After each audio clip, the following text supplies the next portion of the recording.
Hello everyone, Spaced Oyster here, and welcome back to Let's Play Final Fantasy XII The Zodiac Age. In the last episode, we took down the optional Esper Zeromus, the Condemner, and gave him to someone. I forget who. I could probably double check that. Let's double... Who got him anyway? I'm so forgetful. You know, it doesn't matter. We'll find out eventually. Anyway, what does matter is that in this episode, we're going to be doing a bunch of hunts. Yeah, now that I was in the level range to handle Zeromus, I am now in the level range to handle a bunch of hunts. I'm just gonna take 2 for now, though. And yeah, there is a tavern here in Balfenheim, so it has a hunt board. I don't know why I wasn't speeding up before now. Anyway, here it is. Our first target is going to be Darksteel. And our second one... Let's see. So this one's at the weapons shop in Arcades. And then our second one is going to be Viral. Let's see. Viral... Oh, the Viera Wayfarer here in Balfenheim Port. You know what? Let's start with Viral then.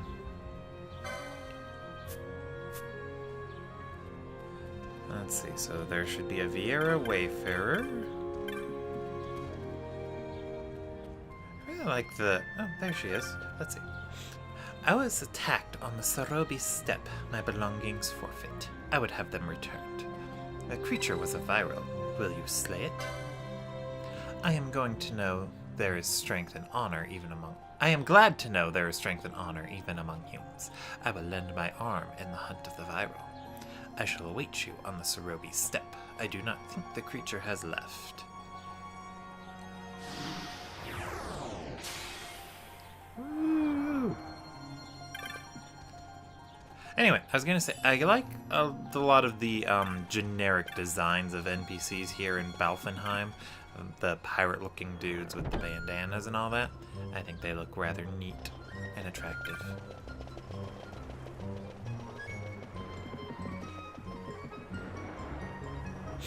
Yeah, so since we're already here, let's start with the Viral, and then we can fly to Arcades and talk to the guy in the weapons shop and accept his hunt.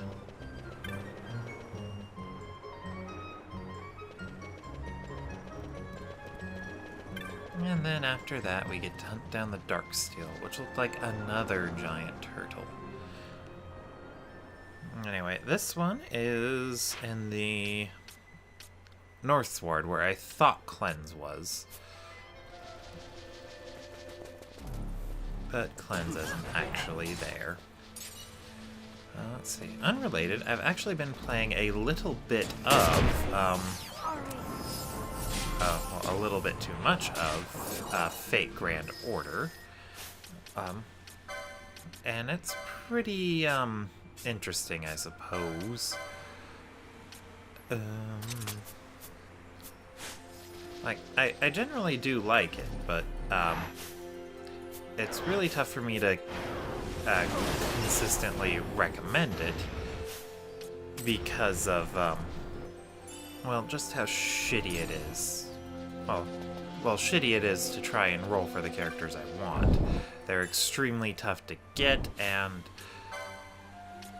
it costs a whole lot, and they make the odds extremely low. Everything's just horrible.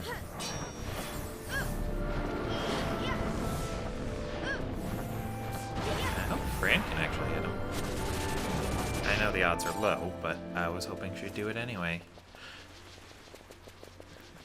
Yeah, it's just they put all the best well, most of the best of the characters are only available as the highest rarity of the units, and the odds of getting one of those is less than 1%. With only a few very limited ways to guarantee that you can get one of them, one of which is to trade in other highest rarity units that you happen to obtain. It's despicable. But I still actually kind of like it, because even without getting the highest rarity of the units, it's pretty, well, sometimes it's a deep game. Or sometimes it's got some good stuff going for it. Yeah, Fran... Graviga's not working on Fran, so you know what? When there's a flying enemy, I'm just gonna equip her with her hand bombs. Since there's a lot on the Cerobi step, let's just go ahead and throw hand bombs on her now. I haven't actually shown these off, so it'd be nice. And let's go with the stun bombs, because those sound nice. Okay. Yeah, let's run around as Fran to show those off, too.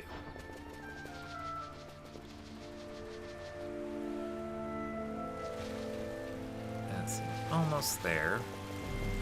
Yeah, I'm kind of taking the long way around, because I don't care. Well, I mean, I do care, but it doesn't matter to me how quick I get there. And yeah, when you're exploring the Cerobi step, make sure you put the diamond armlet on. The only treasures that are guaranteed to contain anything worthwhile is the treasures with telekinesis and the other one, cleanse, if it pops up. It didn't when I came back here. I thought it was a guaranteed, and that the guide I looked at was just wrong. Turns out it's just not guaranteed, I don't think. Or maybe it was just wrong. I remember. I went to the spot where the treasure chest is supposed to be, and it wasn't there. I think hand bombs operate more similarly to guns than they do bows or bow guns, or I should say crossbows. They seem to be a lot more accurate. Good, you are come. The viral that attacked me is a great creature with massive wings. It will not be far. Come. Why are all Viera archers? Like, Fran started with a bow. Every Viera that's helped us out has been an archer. There are flying enemies here, so I'm just going to keep Fran with her hand bombs. And let's see if we can find this thing. There he is! Okay. I'm gonna go ahead and actually switch back to that great axe.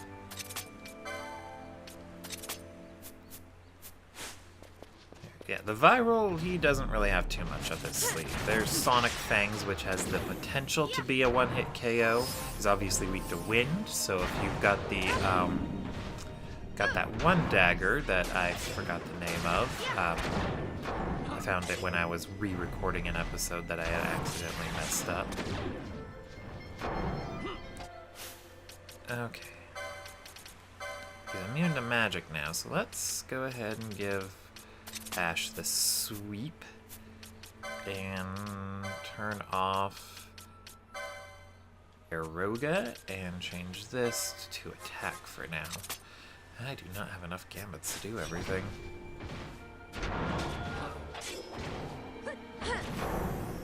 Yeah, if he starts to run away, what he's trying to do is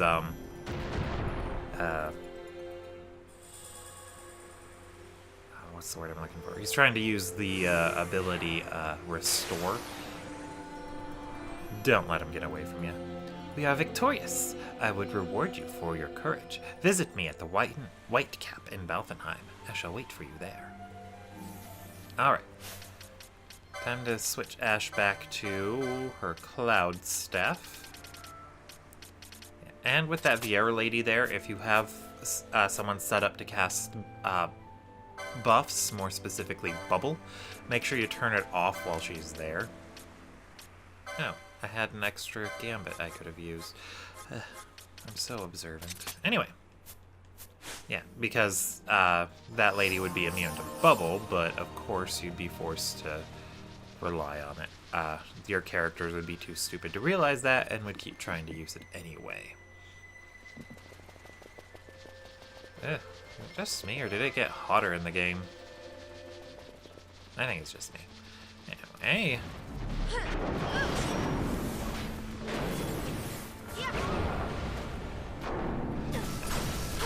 And then I actually did see a kind of hilarious and informative video on mobile games, and most of them are very despicable, like that.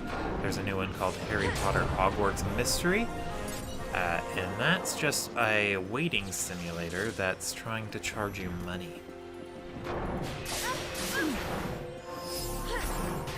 Like, it's pretty despicable, because you need to use energy to do story events, and story events are pretty much the only part of the game. And in order to restore energy, you have to either wait an obscenely long amount of time. You get 1 energy per minute, and it takes multiple amounts of energy to do anything. Let's see. So we got flying enemies here. I'm going to go back to hand bombs. And so the only other way to restore your energy is with real-world money. So of course they make the energy cost high and the natural energy restoration low to force you to try and force you to spend more money on things. It's despicable.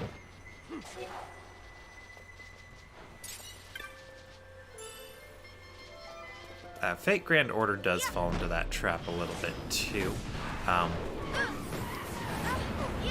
The currency you spend real-world money on, let's see, what's it called again? Saint Quartz. That's used to roll for the really rare characters, who are obviously the only ones who are actually sexy in any way.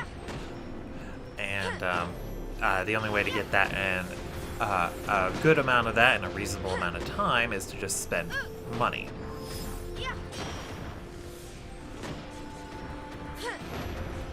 Otherwise, you just have to complete story events, which reward you with 1 each. Sometimes you have to do up to 3 of those events, and then that uses up your energy.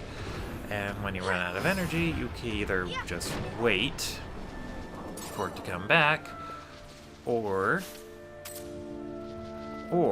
you can use a Saint Quartz to restore it all at once, or if you have the extremely rare golden apple, you can use that too.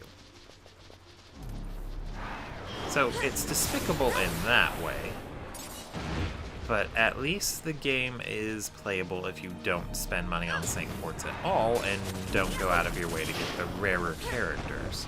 A lot of the extremely easy to get common characters can pretty much get you through the game. A lot of people, I think they start up a new game on there and only use bronze tiered characters, who are the lowest rarities, and get through the whole game with them. For jits and shiggles, naturally. And that's entirely doable.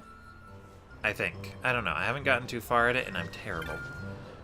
Anyway, I should probably stop talking about other games while I'm playing Final Fantasy XII. Maybe. I don't know.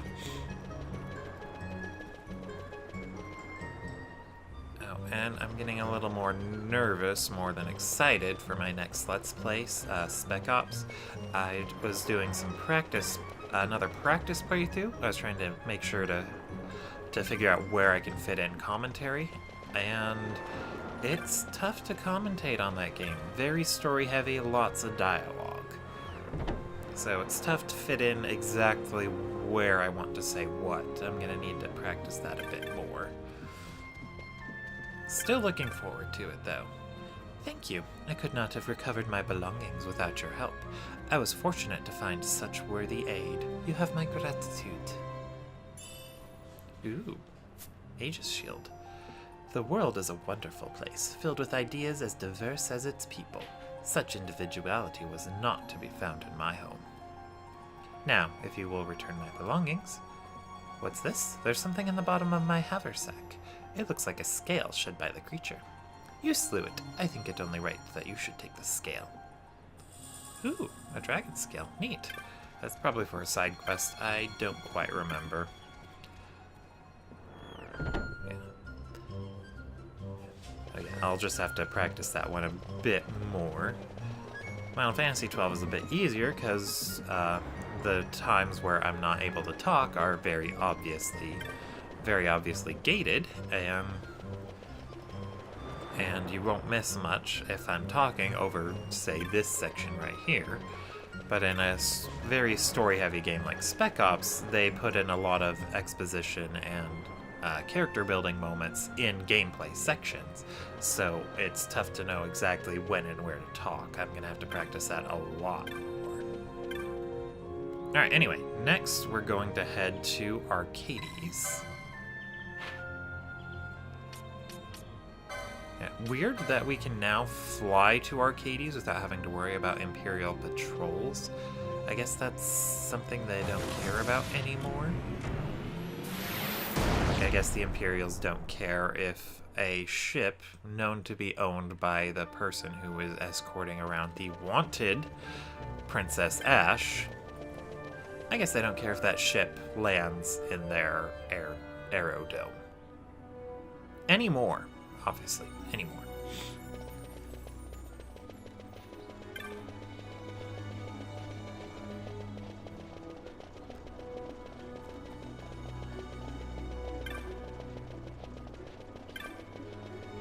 Anyway, we'll head to our weapons shop and find our next petitioner, whose name I already forgot. But that's okay. Excuse me. So yawny today.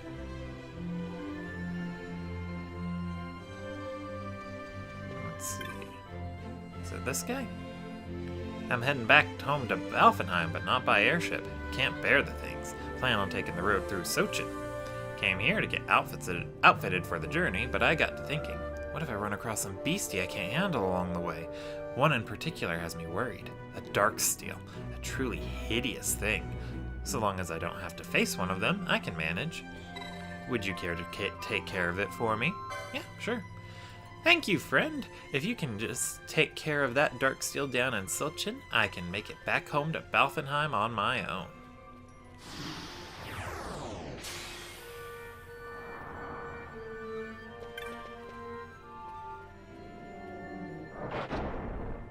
But it is a game I do want to do a Let's Play of. I really want to show it to a lot of my friends, and it's a tough game to recommend, especially since it was on PlayStation 3 and Xbox 360. It's still available on PC, though. But since it's a last generation game, it's a little tougher to get a hold of. So the recommendation to play it is even tougher to sell.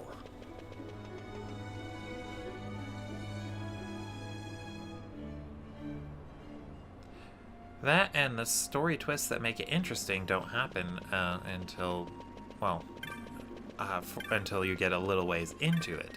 So if they just play the first little bit of it, get bored, and decide to stop playing, then that you basically come across as an idiot for recommending a game that's so obviously not good when they would have seen the better parts if they just kept going a little longer.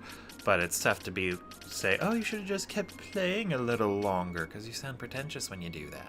I mean, I do anyway. I don't know about you. Let's go ahead and equip Bosch with some Hermes sandals for now. Yeah, you don't want to keep that diamond armlet equipped too much,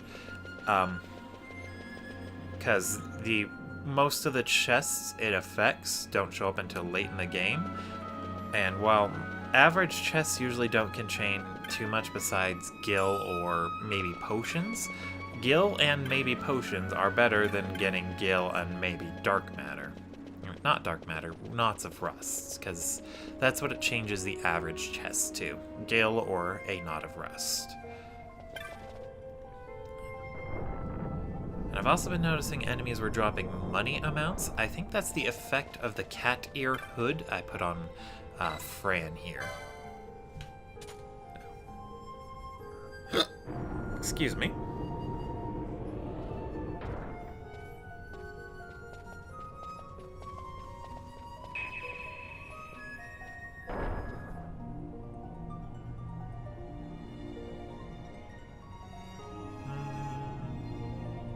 Oh, I can skip that scene. Why didn't I? I don't know.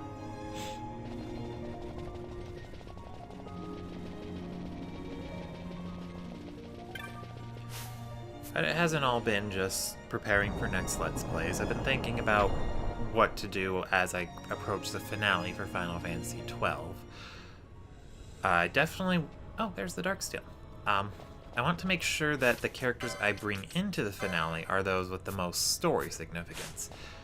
So I'm thinking I definitely need to make sure Bosch and Ash get a chance to go in, or get to be able to do that. And then the third person, it's tough to pick. Oh, right, Fran still has hand bombs. So yeah, this guy, he is just another giant turtle. A little bit weaker than most, too. Oh, that would have been so handy to have for Exodus. Whatever. If only I'd been doing hunts first.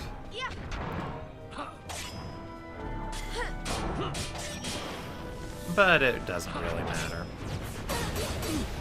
Maybe I should switch back to Spark, because the cooldown after she casts Flare is very long.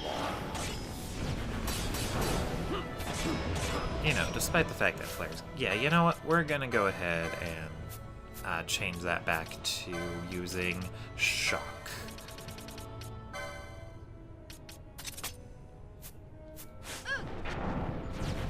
Because Shock is non-elemental, and it's only doing 2,000 less damage, but she can cast it significantly faster. I think that gil I get up there is because Fran is wearing the cat ear hood that changes her license points gains into gil.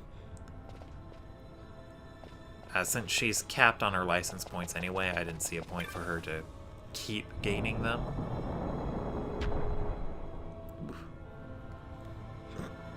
Oh, excuse me. I don't know what's wrong with me today.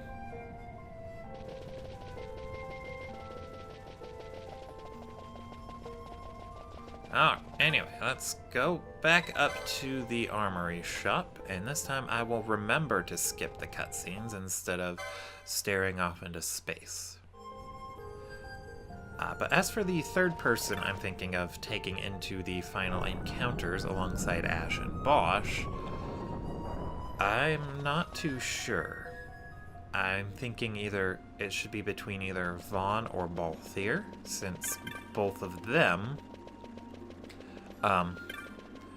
have the best rights to or the next best rights to being main characters, or invested in the conflict. Vaughn, since he's our point of view character, and Balthier, since he's the leading man, and Ash has been going to him to solve all our problems. But Ash is definitely going because it's her homeland. She should fight for her own damn homeland.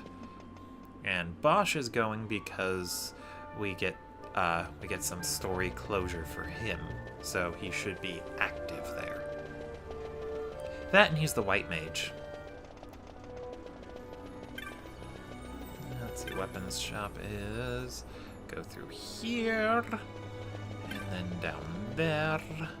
I've also been trying the new God of War, which Jim Sterling called Dad of Boy once, and now that's the only thing I'm going to call it from now on for the rest of time. Because that is a hilarious name. Anyway, Dad of Boy has been pretty interesting so far. Well, not really, but I didn't really like the original God of War hack and slash style, so Dad of Boy using a different approach to hack and slash is kind of good. You did it! You killed the Darksteel. I can't thank you enough, friend. Ooh, lead bolts. I think I already have those. I think I can make it to Balfenheim on my own now. Don't know what might still be down there in Sochin, though. Gotta go prepared. He's homesick and he's still not going. Anyway, I think that will do it for now. Thank you all for watching, and I will see you all next time. Spaced Oyster signing out.